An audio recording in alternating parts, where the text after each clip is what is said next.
জুবিন গাৰ্গৰ অনাকাংক্ষিত মৃত্যুৰ এমাহ সম্পূৰ্ণ হ'ল। শোকত ম্ৰিয়মান হৈ আছে জুবিন গাৰ্গৰ অনুৰাগী। সোণাপুৰৰ জুবিন ক্ষেত্ৰত প্ৰতিদিনেই ভিৰ কৰিছে অজস্ৰ অনুৰাগীয়ে। প্ৰাণৰ শিল্পীগৰাকীক শ্ৰদ্ধাঞ্জলি জনাবৰ বাবে অনুৰাগীৰ সোঁত বৈছে জুবিন ক্ষেত্ৰলৈ। দিনে নিশাই লোকাৰণ্য হৈ পৰিছে জুবিন ক্ষেত্ৰ। নিশাও ৰাজ্যৰ বিভিন্ন প্ৰান্তৰ পৰা অহা হাজাৰ হাজাৰ জনতা জুবিন ক্ষেত্ৰত সমবেত হৈ আপোন শিল্পীগৰাকীৰ প্ৰতি শ্ৰদ্ধা জ্ঞাপন কৰিলে। জুবিন ক্ষেত্ৰৰ পৰাই সমস্তৰে বিচাৰিলে জুবিন গাৰ্গৰ ন্যায়। আৰু এই সন্দৰ্ভত আমি কিছু পৰিৱেশ জানিবলৈ চেষ্টা কৰিম আমাৰ সাংবাদিক ধীৰাজ হাজৰিকাৰ জৰিয়তে।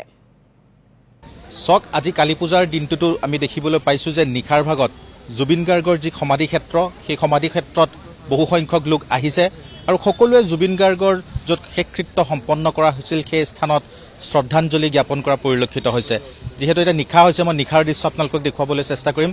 চাওক কেনে এটা পৰিৱেশে বিৰাজ কৰিছে। জুবিন ক্ষেত্ৰ নামেৰে যিহেতু নামকৰণ কৰিবলৈ পত্নী গৰিমা শইকীয়া গাৰ্গে প্ৰস্তাৱ আগবঢ়াইছিল যেন এয়া জুবিন ক্ষেত্ৰহে। জুবিন গাৰ্গে আজি আমাৰ মাজত আহি মায়াবিনী গাবলৈ হয়তো তেওঁ আৰু নাহিব, কিন্তু তাৰ পিছতো কিন্তু আমি দেখিছোঁ ইয়াত অহা যিসকল লোক সকলোৰে মুখে মুখে মায়াবিনী গীতটি। এই মুহূৰ্তত মই আপোনালোকক দেখুৱাবলৈ চেষ্টা কৰিম যে খুব সুন্দৰভাৱে সকলো আগবাঢ়িছে। এজন এজনকৈ যি স্থানত তেওঁক শ্ৰদ্ধাঞ্জলি জ্ঞাপন কৰাৰ ব্যৱস্থা কৰা হৈছে সেই দিশে সকলো আগবাঢ়িছে আৰু সকলোৱে ওচৰৰ পৰা তেওঁক এবাৰ শ্ৰদ্ধা জ্ঞাপন কৰা পৰিলক্ষিত হৈছে। আৰু চৌদিশে যদি আপুনি চায় তেনেহ'লে দেখিব ইয়াতে যথেষ্ট সংখ্যক লোকৰ সমাগম হৈছে। আমি আপোনালোকক যি দৃশ্য দেখুৱাইছোঁ এয়া আপোনালোকে দেখিছে যে যিসকল জুবিন গাৰ্গৰ অনুৰাগী ৰাজ্যৰ বিভিন্ন প্ৰান্তৰ পৰা আহিছে, বিভিন্ন স্থানৰ পৰা আহিছে, তেওঁলোকে এইদৰে জুবিন গাৰ্গক একোখনকৈ গামোচা বা ধূপ চাকি আদি জ্বলাই এইদৰে তেওঁক শ্ৰদ্ধা নিবেদন কৰা পৰিলক্ষিত হৈছে। জুবিন গাৰ্গৰ যিসমূহ প্ৰিয় সামগ্ৰী আছিল, যিসমূহ সাজ পোছাক আছিল, তাৰে একাংশ সাজ পোছাক কিন্তু ইয়াত ৰখাৰ ব্যৱস্থা কৰা হৈছে। আৰু যিসকল অনুৰাগী তেওঁলোকেও জুবিন গাৰ্গক শ্ৰদ্ধা জনাবলৈ বিভিন্ন ইয়াত ফটো হওক বা হেড হওক বা টুপি সেইসমূহ ইয়াত লৈ অহা পৰিলক্ষিত হৈছে। মোৰ সতীৰ্থ ভিডিঅ' জাৰ্নেলিষ্টে দেখুৱাবলৈ চেষ্টা কৰিছে যে দীপেন তহিলবাৰে আপোনালোকে দেখুৱাইছে যে এই মুহূৰ্তত বহুসংখ্যক লোকে যিসমূহ মৰম আচলতে জুবিন গাৰ্গক আগবঢ়াইছিল সেই মৰমসমূহ ইয়াত ৰখা হৈছে। আপোনালোকে দেখিছে এটা গীটাৰ তাত ৰখা হৈছে, যিটো গীটাৰ যেতিয়াই জুবিন গাৰ্গে গান গাইছিল তেতিয়া হাতত গীটাৰ আছিলে আৰু সেই তেনেধৰণে এটা গীটাৰ ইয়াত থৈ দিয়া পৰিলক্ষিত হৈছে। আৰু ঠিক একেদৰে আপুনি যদি চায় তেওঁলৈ অজস্ৰ মানুহৰ মৰম, অজস্ৰ মানুহৰ শুভেচ্ছা, অজস্ৰ মানুহৰ সন্মান সেইসমূহো কিন্তু ইয়াত প্ৰদৰ্শন কৰা পৰিলক্ষিত হৈছে আৰু সকলোৱে ইয়াত দিছে। দাদা, মই আপোনাৰ ওচৰলৈ আহিছোঁ, ক'ৰ পৰা আহিছে? মই নলবাৰীৰ পৰা আহিছোঁ।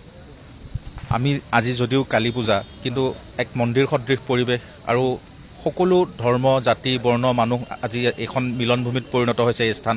হয় ছাৰ, চব মানুহ একগোট হৈছে ইয়াত জুবিনদাৰ কাৰণে। জুবিনদাৰ ন্যায় পাব লাগে, সকলোৱে বিচাৰে জুবিনদাৰ ন্যায় পাব লাগে। সাধাৰণতে আমি কালী পূজা বা দীপাৱলী যদি কওঁ তেনেহ'লে আপুনি যদি চাই ৰং বিৰঙী লাইট, ফটকা, ফুলজাৰি এইবোৰ ফুটাই, কিন্তু এইবাৰ অসমবাসীৰ মনত সুখ, অসমবাসীৰ মনত দুখ আছে, কাৰণ আমাৰ সকলোৰে মৰমৰ শিল্পীজনক আমি হেৰুৱাইছোঁ, যাৰ বাবে এইবাৰ তেনেধৰণৰ এটা পৰিৱেশ নাই, উৎসাহ নাই, যাৰ বাবে সেইটো এটা এইবাৰ উৎসৱটো নাই, কাৰণ জুবিনদাৰ কাৰণে উৎসৱটো নাই কাৰণ জুবিনদা যিহেতু আনন্দ কাৰো নাই।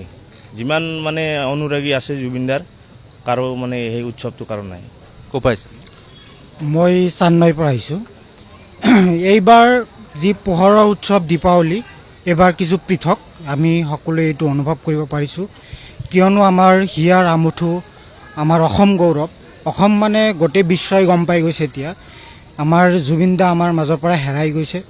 তাৰ কাৰণে আমি সকলোৱে আৱেগিক আৰু জুবিনদাই যাতে অতি সোনকালে ন্যায় পায় তাৰ কাৰণে আমি আশা কৰিছোঁ আৰু বিভাগীয় কৰ্তৃপক্ষক আমি এইটো দাবী জনাইছোঁ আৰু অনুৰোধ জনাইছোঁ।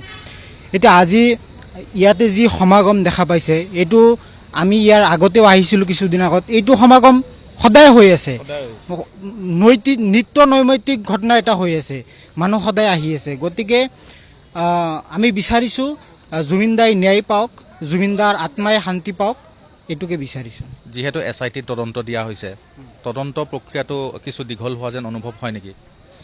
এতিয়া SITৰ প্ৰক্ৰিয়া চলি আছে আৰু SITয়ে যাতে তন্নকৈ ষ্টেপ বাই ষ্টেপ যাতে পৰ্যবেক্ষণ কৰি আমি ৰাইজে আনন্দিত হ'ব পৰাকৈ যাতে ছেটিছফাই হ'ব পৰাকৈ যাতে তথ্যবিলাক গোটাই ৰিপৰ্টবিলাক কৰে ছাবমিট কৰে তাৰ কাৰণে কামনা কৰিছোঁ বাকী অভিযুক্ত আছে ধীৰাজ হাজৰিকা এই মুহূৰ্তত আপোনাক ধন্যবাদ জনাইছোঁ ইয়াৰ পৰিৱেশ নিশাৰ ভাগতো আমি দেখুৱাইছোঁ সোণাপুৰৰ জুবিন ক্ষেত্ৰত আৰু প্ৰতিদিনেই আচলতে অজস্ৰ অনুৰাগীয়ে যিটো ভিৰ কৰে আজিও ব্যতিক্ৰম নহয় যদিও বা এতিয়া উৎসৱৰ সময় আজি কালী পূজা দীপাৱলী আৰু সেই উৎসৱৰ মাজতো কিন্তু প্ৰিয় শিল্পীগৰাকীৰ ওচৰলৈ বহু লোক গৈছে সেই সমাধি ক্ষেত্ৰলৈ গৈছে আৰু নিজৰ যি প্ৰিয় সামগ্ৰী আছে নিজৰ যি সম্পদ আছে সেয়া এপদকৈ যি সামগ্ৰী তাত আমি দেখিবলৈ পাইছোঁ কোনোবাই যদি টুপি দিছে কোনোবাই গীটাৰ এখন তাত অৰ্পণ কৰিছে সমান্তৰালকৈ গামোচা তাত দিয়া হৈছে মুঠৰ ওপৰত প্ৰিয় শিল্পীগৰাকীৰ প্ৰতি শ্ৰদ্ধাঞ্জলি অজস্ৰ অনুৰাগীৰ